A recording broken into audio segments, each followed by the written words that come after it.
All right, everyone. Thank you all for joining us. We are joined with Danger, Jason, and Roy. Danger, can you introduce yourself for us real quick? Hi, I'm William Danger Newman. Happy to be here on the Comrades podcast. Jason.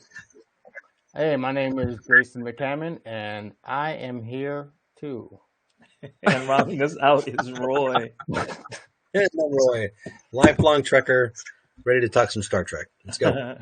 All right, we're going to be talking about two Engage. different episodes today. The first is a DS9 episode titled "The Abandoned." And just to let you all know, just up front, Jason is in rare form. He's been giving it to me all day today, so I'm going to be looking forward to it. This is a recap of Deep Space Nine's Season 3, Episode 6, The Abandoned. Special notice, Avery Brooks directed this particular episode. The episode begins with Jake learning of a dinner date he has with his father and dabble-dealing girlfriend. Quark buys wreckage from the Gamma Quadrant and discovers a child among the wreckage. Captain Sisko forms an immediate bond with the baby that is found on this wreckage. The baby has an accelerated growth rate. The 2-week-old is now appearing to be about the age of 8. He is able to speak English. Bashir runs more tests to find more about this 8-year-old. The 8-year-old is revealed to be a Jem'Hadar and strikes Bashir. He runs until he is stopped by Odo, a founder. Starfleet wants to study him. Odo and Bashir objects. He doesn't want him studied, analyzed, and cataloged. Instead, he wants to see if he can become something else. Sisko agrees. Odo attempts to learn of his needs and desires. He then says he wants to fight the others, although he doesn't know why, and questions whether that is wrong or not. Odo wants him to find other interests he can pursue. At dinner, the Dabu girl explains issues she has with her family and pontificates as to how amazing it is people will judge you based on your job, to which Jake gives knowing eyes to his father. Sisko is speechless. Jake then tells Sisko that the Dabu girl is a good writer and how Mrs. O'Brien is trying to get some of her writings published. Sisko learns she is motivating and encouraging Jake to write poetry. But then learns Jake is also great at Damjat. So great that he is a hustler. While in Odo's room, Odo tells the Jem'Hadar that he cannot master human faces. The Jem'Hadar questions the need to do this by saying Odo is better than humanoids. Odo counters that doesn't make him better, just different. He then counters that Odo is superior to everyone on the station and that he is only second to Odo. Odo counters again that his instincts might tell him that is the truth, but indeed everyone is actually equal.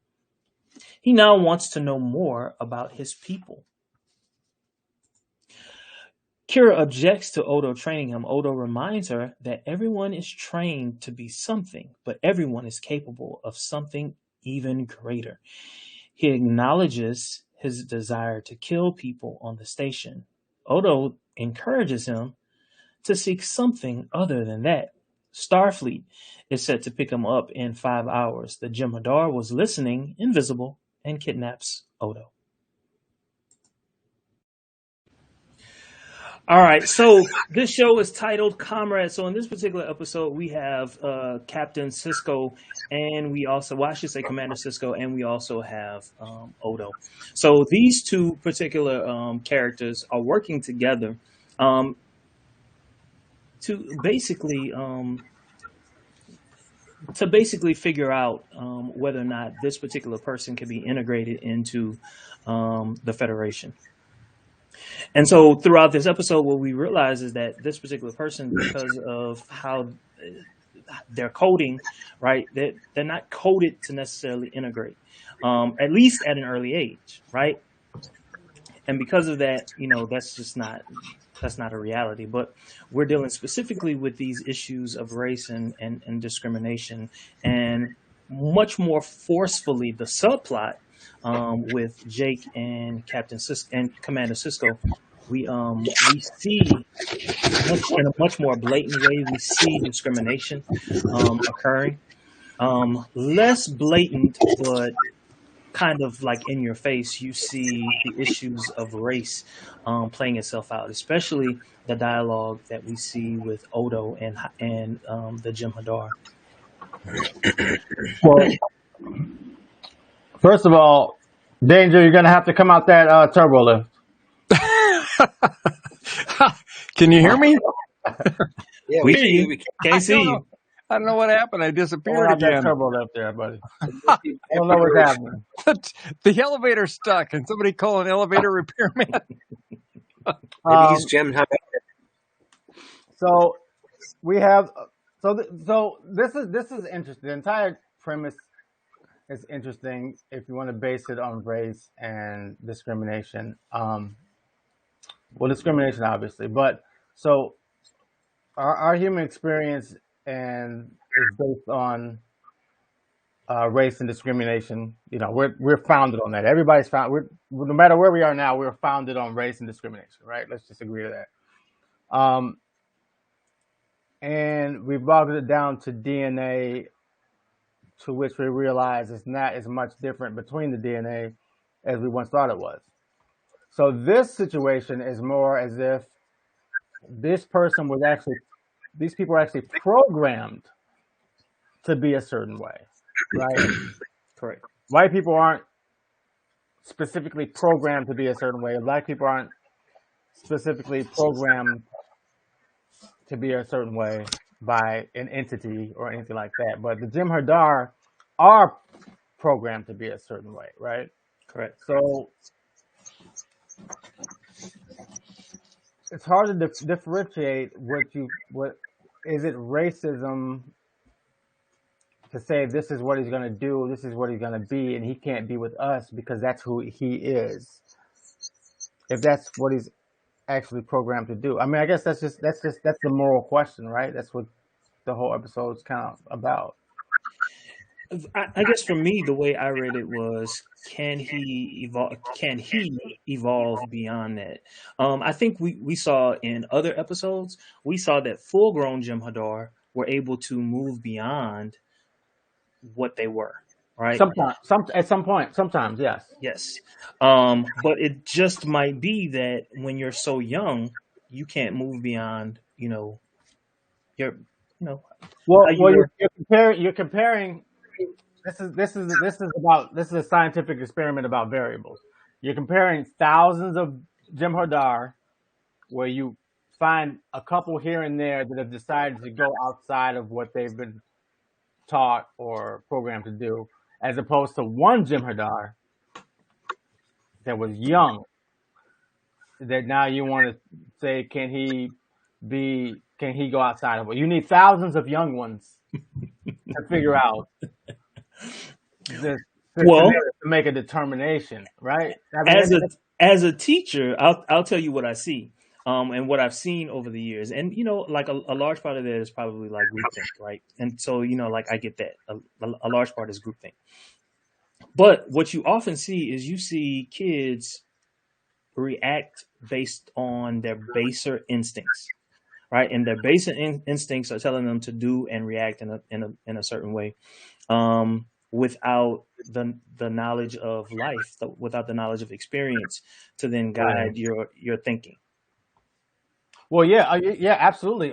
When it comes to humans and children, I mean, when you get to like the adolescence of teenagers and their problems, I mean, it comes down to like 5 things you could probably, name off your hand that are primal instincts. The instinct to belong, the instinct for sex, the instinct for, power, the instinct, But like you said, you have to. The bigger picture is knowledge and wisdom to shape all those things into something that is relevant and purposeful. Right. Yeah. Agree. Yeah. Agree. Roy?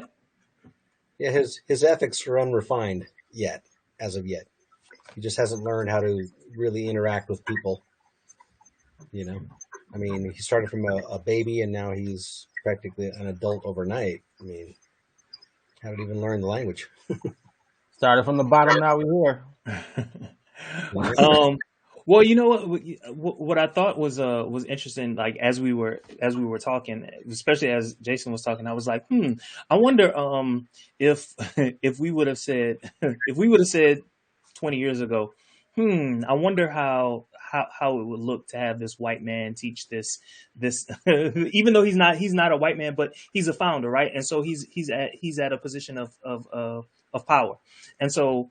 Like, what does that look like to have this particular person then teach this Jem'Hadar that, you know, the ways that have been inbred within him are actually wrong? Like, what does that look like? What does that feel like? Like, is that right? Is that wrong? If is it like, I don't know. Well, it's like for us, a lot of things that we are and know are most of it is nurture and not nature.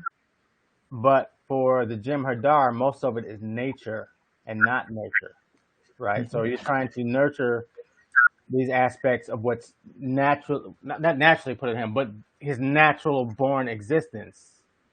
So Because they're pretty much bred to be a certain way by the founders, right? exactly, They're addicted to that Ketracel white, and their whole reason for existing is to serve as the founders' enforcers, pretty much. yeah. So, I think that it would be hard for someone in that situation where it's that nature is so ingrained into what they are. It would be hard for them to look at someone that was not a Jem'Hadar and take what they're saying to heart. I think if it came from one of his own kind, maybe a senior Jem'Hadar talking to him and trying to tell him that what they're doing is wrong, it would be much more easier for him to accept, because otherwise I feel like the Jem'Hadar themselves are more bred to reject any outside influence changing their way. And would you include the founders as well? Oh, yeah, well, that's true. Well, Sorry, actually, at the very end of that episode, he said that the Jem'Hadar said something. He was just like, now that I've been here and I've seen all of this, I would say that no one has the right to question a Jem'Hadar. And then Odo said, basically, does that include me? To which the Jem'Hadar didn't respond. He just walked off. And so, interesting. Like, right. They're bred to obey the founders. They are bred to obey, but do they necessarily agree? Right. And do they, I mean, they're bred to take orders, but I wonder how much of that, the actual identity of the founders, is part of their nature, or is that part learned as they're raised? Well, we don't know what the capability of genetic programming is. Yeah, I don't either, but I would think that when the Jem'Hadar are born, they're going to imprint on fellow Jem'Hadar that maybe are there in the nursery, right? And that it's only later that they learn that it's their destiny in life to serve this race of gods. Sort of like, we're all indoctrinated to the fact that there's a higher being that we're supposed to be subservient to or whatever, right? We learn that it's not if you... Are you talking about my girlfriend? Yeah, right. But I mean, if you raise a group of infants and you never tell them about God or the fact that there's supposed to be a supreme being that created everything, they're not going to believe that. It's only through indoctrination that they get that from their parents. That's why what do you have, 90 or 95% of religious believers in the world believe the same religion their parents believe. Right, they either believe the same religion their parents believe, or they don't believe religion at all. Like exactly, or they've given it up. Right, right. Well, what I want to do, I do want to end it right here. However, I do want to push back just a little bit, because in the episode we see that the Jim Hadar basically says, he says something to the effect of, "I know that Odo, being a founder, is superior to everyone on this station, and because I'm a Jim Hadar, I'm second most superior." Just because I'm a Jim Hadar, and he said, I know that to be true. He's like, I hear what you're saying, but these are the things that I know to be true. So it's not necessarily something that was taught to them. It was something that was inbred That he felt. within Okay. them. Yeah. Okay. But to your argument in terms of our society, I feel you. I'm there with you 100%. Danger. All right. Well, let's kick it off here. So I'm going to be talking about the Star Trek original series episode, The Balance of Terror. And in that episode, the Enterprise battles a Romulan ship that is suspected of destroying Federation outposts near the neutral zone. The neutral zone is a no man's land that exists between the Federation and the Romulan Star Empire. Now, when we see this episode, it's been over a century since the negotiation of a treaty between the Romulans and the Federation ended a war that was fought at the time with primitive atomic weapons and also very primitive space vessels. These vessels had no room for prisoners, and there was no visual communication. So it was kind of a brutal space war, and ultimately neither side, as of this Star Trek episode, had ever seen the other side face to face. This treaty was negotiated via subspace radio. So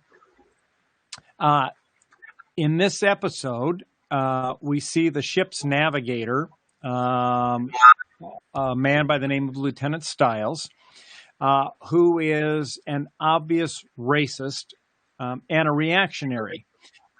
This guy lost several ancestors in humanity's first war with the Romulans. And we see his obvious hatred for all Romulans because of the fact that these stories he's heard about his ancestors, several ancestors that were killed in this war. And at one point, he accuses Spock of being a Romulan sympathizer. And this is simply because at a certain point in the episode, we get our first look at a Romulan via the ship's view screen. And from that one view, it's apparent that Vulcans and Romulans share physical traits with each other. For example, the pointed ears and the slanted eyebrows. And so in the end of the episode, Spock ends up risking his life to save Lieutenant Stiles, who's down in the photon torpedo phaser control room. And there's a problem with the cooling or something, and it starts leaking coolant into the room. And Stiles gets succumbed to the fumes and falls over unconscious. Meanwhile, Spock rushes in there, gets the phaser control going and fires, saving the ship, and gets Lieutenant Stiles out safely. And of course, later, when Lieutenant Stiles recovers in sickbay, he, instantly sees the errors of his racist ways and is reformed. And of course, the Romulan ship commander by this time has been outmaneuvered by Captain Kirk and is destroyed. So that's kind of the summation of that episode. So I picked this episode because I think it's kind of interesting from a number of different angles. So in the original series, we kind of learned that Earth supposedly has evolved beyond petty issues like racism long ago. But even a casual observer of the original series can find many examples of Federation officers displaying racism. Mm-hmm. And at times, it even seems as if Starfleet itself has a strong vein of racism running through it. It's just not racism directed at human minority characters. Mm-hmm. Instead, we see racism directed toward characters from other species. And in the case of this episode specifically, the racism is directed at Mr. Spock. Now, we know Mr. Spock is the ship's first officer. He's a science officer. He's half human and half Vulcan. And he's also the only Vulcan stationed aboard the USS Enterprise. In fact, I've been racking my brains trying to think of another alien that's on board the USS Enterprise. Roy, you're kind of a TOS expert like myself. Can you think of any? I think Strange New World is going to have.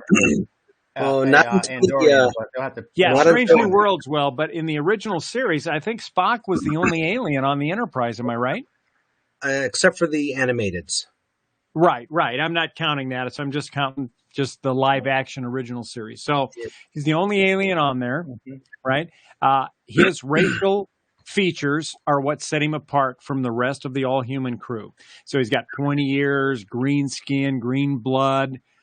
He's got this dedication to pure logic, and all that singles him out as an other, as different from the rest of the crew. And we see this racism especially evident in the ongoing relationship between Mr. Spock and Dr. McCoy.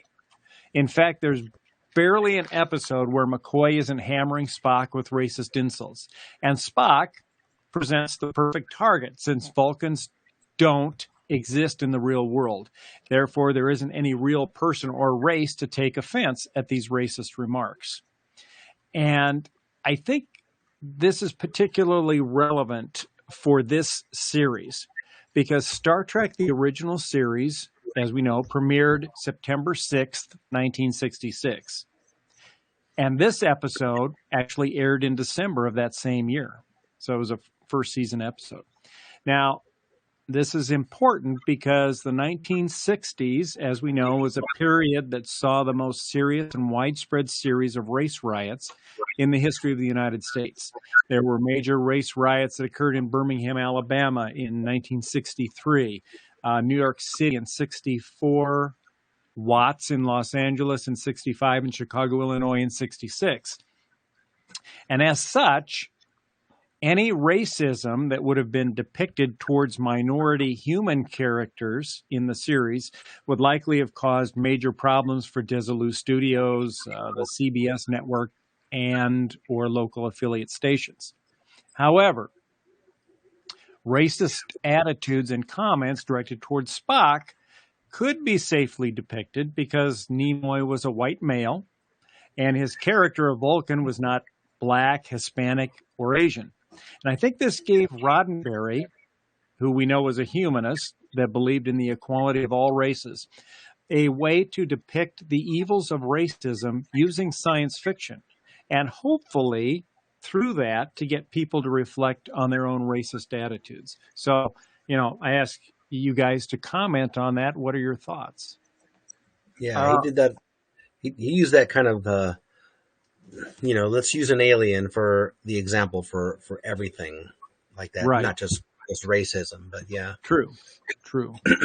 Now, the only thing I can see it being used within this episode to great effect, but I'm not sure that the ongoing racism that Dr. McCoy exhibited with the insults, and I think some of that was meant to be maybe a little bit to inject some levity at times into the story, right? Well, some of that.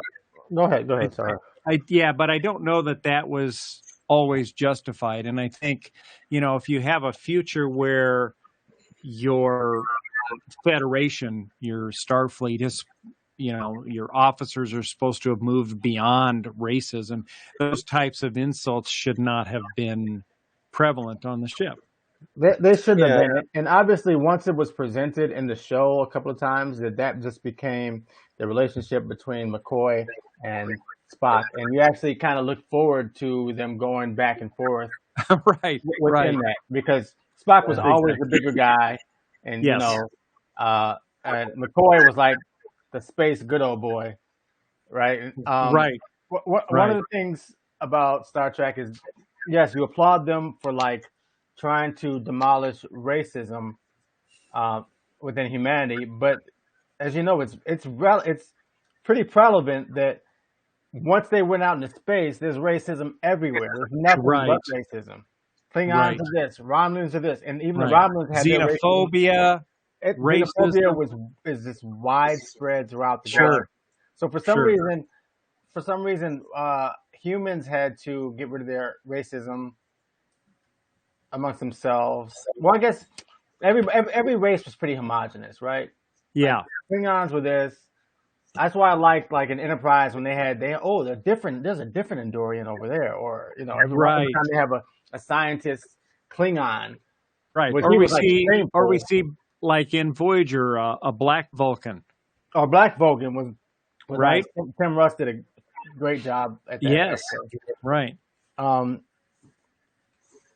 yeah, sometimes I wish it could have been handled better. But at the end of the day, the relationship between McCoy was just emotional altogether. He was always Right.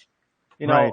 the whole purpose of McCoy and Spock in the show, because there's three characters in Star Trek TOS. Actually, there's one character in Star Trek TOS, and that's James T. Kirk. The other two side characters, Spock and McCoy, are the two guys on Kirk's shoulder. Right. Yeah. Right. The angel and the devil, right? I don't want to say angel and devil, but I wouldn't say yeah. That is a yin and a yang. There you go. Well, There you right? Bones did refer to him as somebody that looks a little bit like Satan, and He did. Right. Yeah, but the apple. that might have been because the public already had said that about Spock. Right. Well, When he was- I just wanted to amen something that Jason had said, which is something that I was going to comment on. To me, even though yes, McCoy was kind of like the racist of the show, not really a racist, but he made racist comments. Sure. But I think what he was always trying to do was he was trying to stoke some emotion out of Spock, and that, I guess, to him seemed like the only way that he could drive at it. Right. And it To hit the became point home. right, and it became Green-blooded computer. right. Well, because he was so emotional. Right. Right. And kind of feeding what was happening in society, right? It was all about race, right? So let's hammer this issue. Let's hammer especially this issue. then, right. Well, and let me ask this question. So McCoy's constantly hammering Spock with these insults, right? Spock's emotionless. He doesn't react to the comments. He just goes on logically presenting his case. What? And so, as an observer watching that, we see him not reacting. And so I think our nature is we don't necessarily react to it. But what if Spock had exhibited signs that those insults were actually hurting him? They were hurtful to him. Do you think that would have changed the way the audience reacted to those insults and to McCoy? Well, yeah. Well, first of all, they were hurtful to him.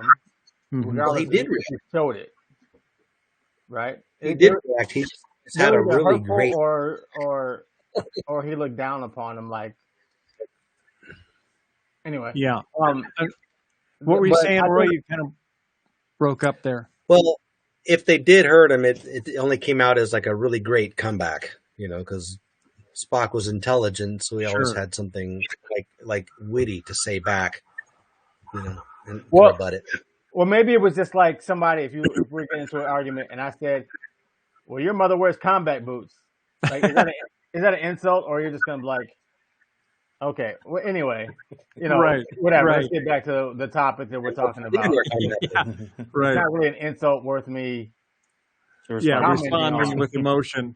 Right. I can't respond to emotion yet because it's stupid. Especially if I know that's your point. If I know you're going to do it all the time, then I'm not going to fall for it. Right. Yeah. Valid. Yeah, it was definitely a good platform for Gene Roddenberry to use this, to push his agenda along about these values. I think so. Even it's like, he tricked us. It's like Aesop's fables in a way. There's always a Right. lesson. Or Well, it was or nice. moral. It was nice to use that vehicle of science fiction to kind of get these concepts across. That otherwise, I can easily see TV stations in the South that would not have aired it because they wouldn't have wanted the topic of racism discussed in any way. So this was a way to get it across. And the nice thing was every week you saw that diverse bridge crew on the Enterprise out there, working together to accomplish these great goals and explore the universe. So, it was worth it, I think. So obviously, the show became about, even the movies, even better, became a relationship between those three characters. But do you think that McCoy and Spock could have actually had a decent relationship without the conduit of Kirk? Without the what of Kirk? Conduit. Without conduit. Oh, no doubt. The mediator. Doubt. I believe that. Yeah, he's always the mediator between them. Well, he was, even in the movies, McCoy was still pretty hardcore on Spock, like all the time. Right. There's one thing that changed McCoy. Once he had Spock's Katra in him, that was it. Right. Oh yeah. Yeah, I think without Kirk's glue bringing that triad together, I don't think McCoy and Spock would have become the good friends that they were. I think they probably would have respected each other's abilities under the surface, maybe not acknowledged it, but they wouldn't have been the close friends that they became owing to the fact that Kirk brought them together and helped each one see the other's point of view at times. Let me ask you a question, because I've always wondered about this. Did you think that Spock was closer? Not Spock. Did you think that Kirk was closer to Spock or closer to McCoy? Not their relationship. I'm talking about. Do you think that Kirk was more logical, or do you think that Kirk was led more by his emotions? Emotions. Kirk flowed through the center. That was the whole point.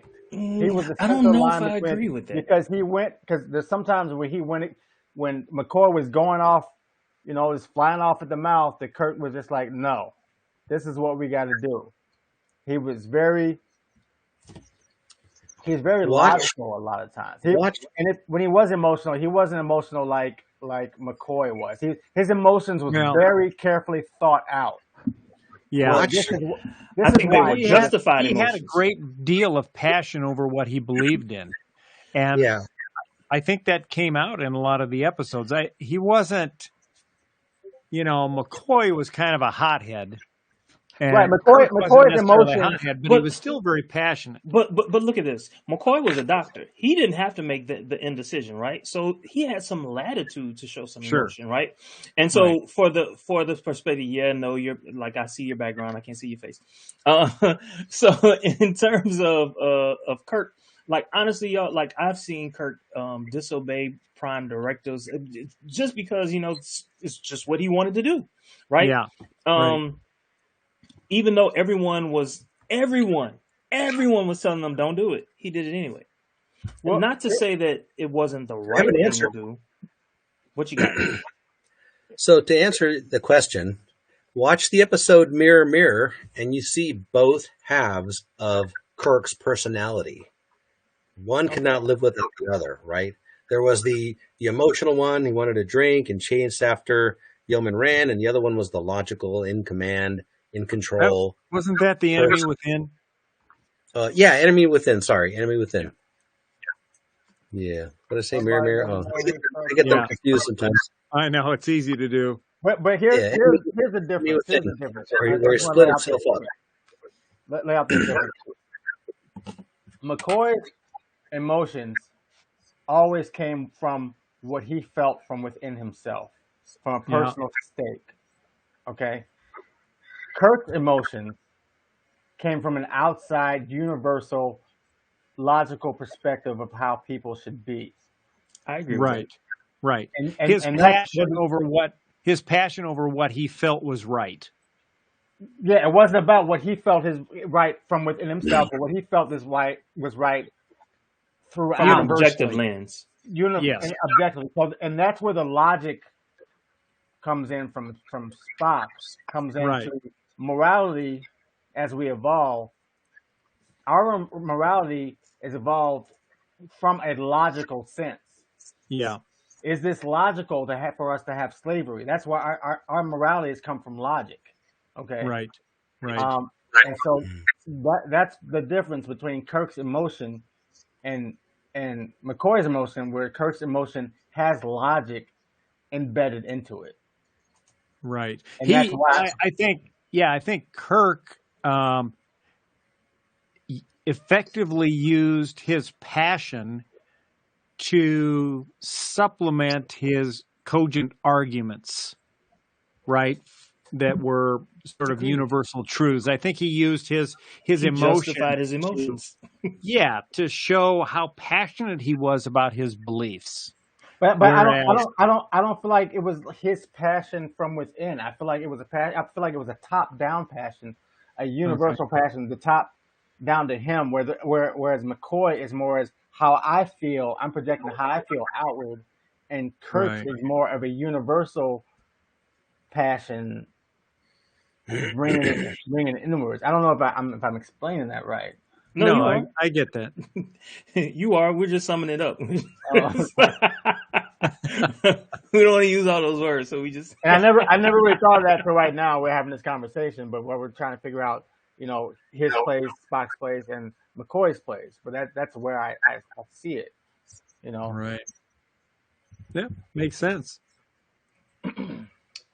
Well, guys, I know this is a really dangerous turn, but it seems like we have come to the end of the road.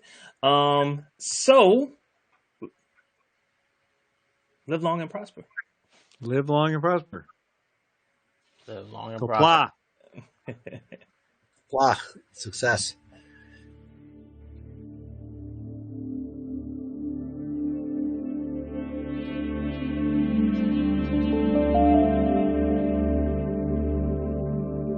Now, again, I'm going to say this again because we're near the end of our show. If you are our allies, we are not talking to you. We are not talking to you. This does not... Okay? We're not talking to you. Stop trying to take our and make it your goddamn business. It ain't got nothing to do with you. It ain't got nothing to do with you. Our experience of grief independently. Bruh. Yes.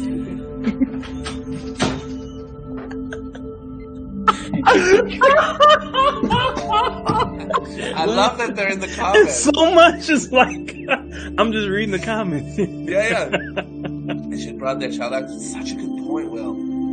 God, that's such a good point. And he's really thought about it too. You should be here. Will, get over here. I thought he had a girlfriend on Insta. It's been ages since I've mucked about, but. Okay, moving on. Let's move on. Well, yeah, we gotta move on.